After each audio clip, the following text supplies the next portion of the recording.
Welcome to the full experience, your odyssey, your journey to the strange, the unusual, the hard to comprehend. That's where we watch the first, the ultimate, highest rated, the lowest rated, and the last episode of a series. And we figure out whether or not our thesis, our core question is true. Did you pretty much get the full experience by watching just those four episodes?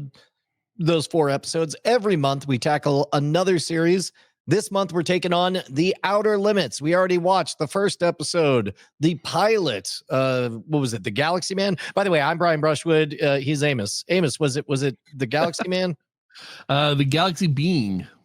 Okay, because yeah. I guess Galaxy Man would be like the Galaxy Man. Yeah, especially since this came out in the 60s. So yeah, groovy. And now we're on to the ultimate, the single highest rated episode in the entire run of The Outer Limits, sometimes referred to as Kmart Twilight Zone by me. Although by sometimes you mean always. Well, it's just fun to say. I actually am really, really digging the experience so far. I liked the Galaxy Being more than you did. Yeah. And it was interesting because I was going to sit alone and watch Demon with the Glass Hand. Mm-hmm. But instead, Josie was, I don't know, feeling it after we watched Severance, and she was just sitting and she was like, I'll hang out and I'll do this animation and it can be on and I may or may not pay attention to it. But I looked it up beforehand. A couple of things of note. This was written by Harlan Ellison, who I knew that name. Do you know that name? No. Okay. Well, G. James B says, bury me with my glass hand. I made the exact same joke. Harlan Ellison, I knew the name, but I didn't know why I knew the name. I knew he was a famous writer. And when I Googled Harlan Ellison, it came back with his Wikipedia that said he's known for being a prolific writer of stage plays, movies, and television. Well, I mean, it's staying in your lane at least, right? Yeah, no, I mean, it was great. And so allegedly, in the story that I read, the main actor in this one, whose name I've already forgotten, but square line, really Lee Majors looking dude, met at a party and he wrote this specifically for him. Oh, that may or may not be factually correct. We don't have a crossing guard. Robert Culp. Thank you very much, Paulus. Robert Culp played the the main character Trent, who one other side jag before this was shot in. You probably don't know that you know this place, but you know this place. It's was it a railway depot? The Bradbury Building. That's what it was. The Bradbury Building. And you've seen it in Blade Runner. You've seen it like at the end of, was it 500 Days of Summer? You've seen it all over the place, but it's a rich, delightful playground with this old-fashioned elevator that goes up and down, as elevators are wont to do. But before I share my experience with it, how did you like the ending, Amos? I didn't get to it. What? I'm sure there was an emergency that pulled you away. No, actually, so it goes like this. I usually watch whatever show we're watching for spoiling time. I watch that on Friday nights. That's like my Friday night viewing. Mm-hmm. I pop a gummy. I watch the show. Hopefully the show ends before the gummy kicks in, and then I've got my show. This week I watched Severance on Thursday night because that's when it came out. And then Friday night I was like, oh, I've already watched my show this week. I'm just going to hang out with the kids and play video games. Then Monday comes along and I'm like, oh, today's the day I usually watch the shows with leading up to Cordkillers. I was busy all day yesterday because this week I'm covering for Tom and Roger. So then today came along and I completely forgot about it until we were wrapping up DTNS and I was like, I got to watch a show. So I started watching it then on YouTube and just kind of skipping forward and didn't quite make it to the end. Okay. Well, this one is fairly by the numbers, and I don't know about you, but I really enjoy watching this out of time stuff, kind of thinking about well, we talked about this last week. The whole intro thing to the Outer Limits was very of the medium, where it talks about the horizontal. Do not tune your TV sets. We have control of We will control everything you see in here and so on. Yep. Do not adjust your TV set. And in this case, first of all, we saw a shortened version of that, which this being season 2, they're like, you get it. Yeah. Charge now. There, we have room for another dish soap ad. But I love the way the Galaxy Being did it, even though the writing was kind of wonderfully clumsy.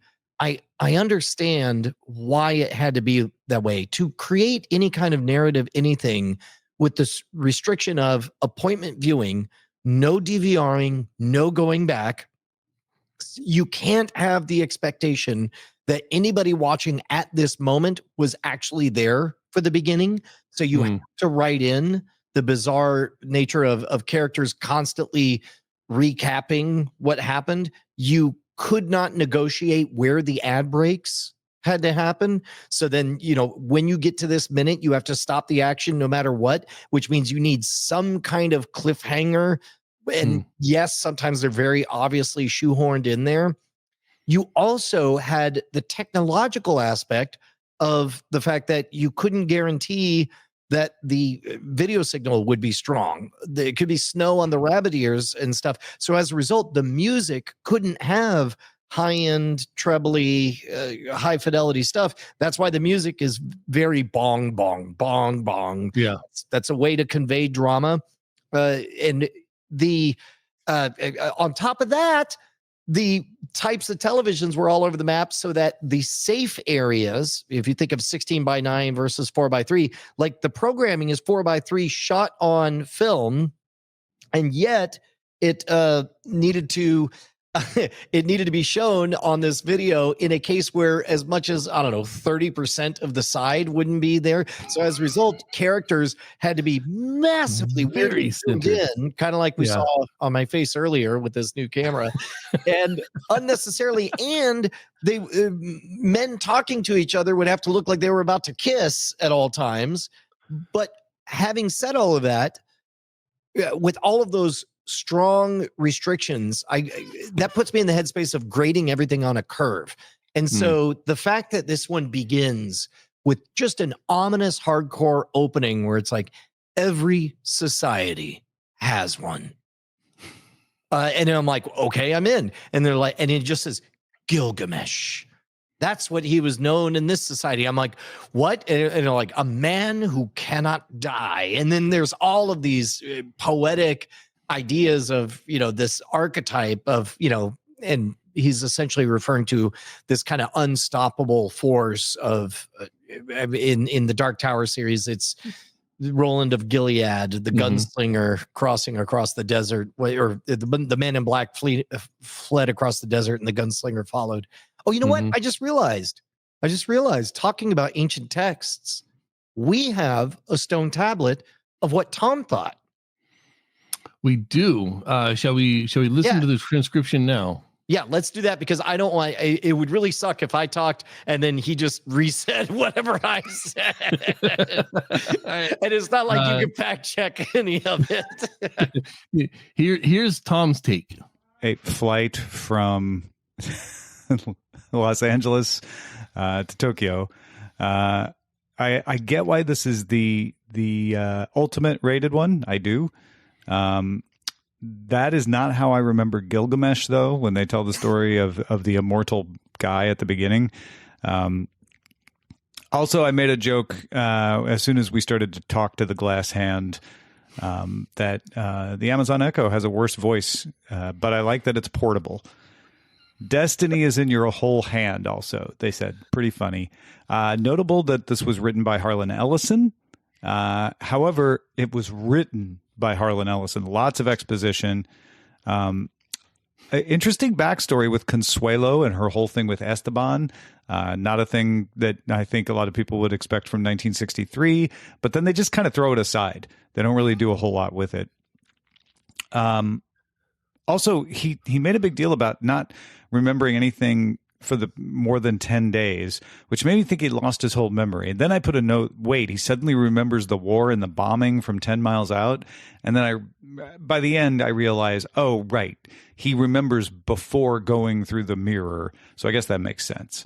I don't understand why any of these people he captures tell him anything at all, especially because they know he's just going to rip that medallion off their neck and kill them.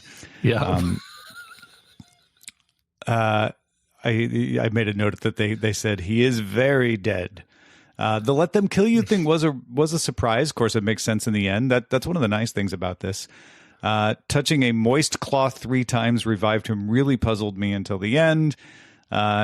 It's funny that in 1,000 years they don't have comms. They all have to just shout at each other. They don't have any walkie-talkies or anything, even though stuff like that kind of existed back then. I think it's interesting that they transported people. He said it was like a rubber band where they just get yanked back to their time, which implies maybe they don't die. Also thought it was interesting that the last hope of mankind is named Trent. Once again, though, I really do think this was a half hour of content stretched into an hour show. I thought it was funny that a passport photo place is an example of a slum.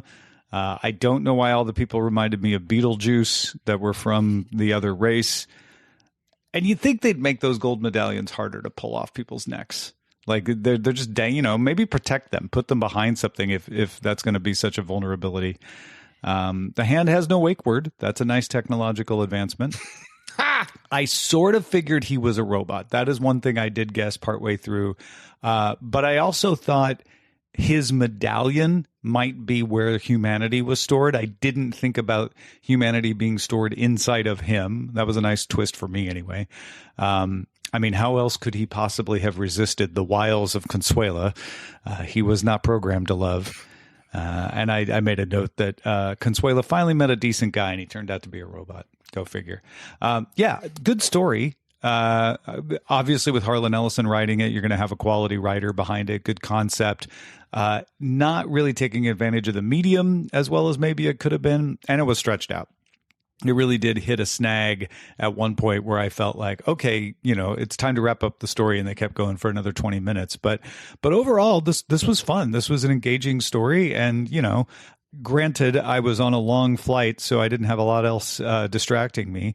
But sometimes that's even more of a problem. Like if it's not engrossing, you get bored with something faster. And this kept my interest. It was a good way to spend 40, 50 minutes watching stuff. So I'm curious what you guys thought. Thanks for letting me send in my missives. Thank you very much, listener. Thank you for your service with all the crossing guarding. Yeah, that's great that he and I had similar thoughts. If you go in with the expectation, remember, gosh, we're coming up on, wait, this is more than 50 years ago? No. 60 years ago. Yeah. This was 60 plus years old? No, my life. Okay, this is ancient. All right, so knowing that it's ancient, they seem to have a lot of fun in that location to shoot. The Beetlejuice stuff almost certainly is because the makeup. I had to explain that putting pantyhose over her head was a trope to Josie, but it did read as kind of ponderous to me. I am a bit confused as to why this is the highest rated episode. It was a fine twist. I actually totally believed it when he died. As I believe that he died. I was like, oh my God, that must be why it's the ultimate. They went 20 whole minutes and then they killed the guy off. I guess she's the protagonist, but then they undid it and then they ran around. Speaking of Consuelo, Arlene Martell, as she's credited in this episode, she also was on The Twilight Zone in 1959 in 2 separate episodes. Yeah, I didn't know. There's a little crossover there. I really enjoyed the production style. It really leaned into the shadows versus the light, and just the art style of this episode was really fantastic to me. But I've always been that film noir kind of feel to it, where you can see shadows are talking instead of the people, that kind of stuff. I've always had a penchant for that. But even though I didn't finish the episode, I really did enjoy what I saw. But I did notice that I was keeping pretty good pace on the episode while skipping ahead several times. So well, there is it is ponderous. It's very slow. It is plodding. Tom is 100% right. This is a half-hour episode wedged into a mere hour long. But it's very by the numbers. There are 3 digits to the hand, but don't worry, one is in this time and the other 2 are very far away, but don't worry, they're definitely going to be here by the end of the episode. And then the information dumps come in 3s, but for being what it is, an artifact of its era, it was a fine visit. Bit surprised that it was the highest rated of all of them. I really like the fact of 2 things about his hand. One, anytime he needed it, it magically had a glove on it and he was using it just fine. But then when he didn't need to have both hands, he didn't have a glove on and it was stationary. And also, while it was stationary for at least a good part of the episode, they were just showing the shocker. Yeah. Well, no. Maybe not the shaka. Yeah. Oh, yeah. No. It starts off as a hang loose, and then they start adding, and then I guess I love you, and then yeah. All right. Yep. That's true. Well, I guess we'll end on that note. Thank you, Amos. Next week we're doing the lowest episode, which is we're going backwards this time because there's only 2 seasons. This time we're going backwards to 113, season 1, episode 13, Tourist Attraction. I'm excited to see how bad it is because the ultimate was not that great. To be honest, I liked the first episode, the pilot, better than this ultimate episode. Well, I didn't really care for the pilot, so well, you also didn't watch this one, so I guess we're even on all accounts. All right, we'll see you next week with the full experience. Get out of here.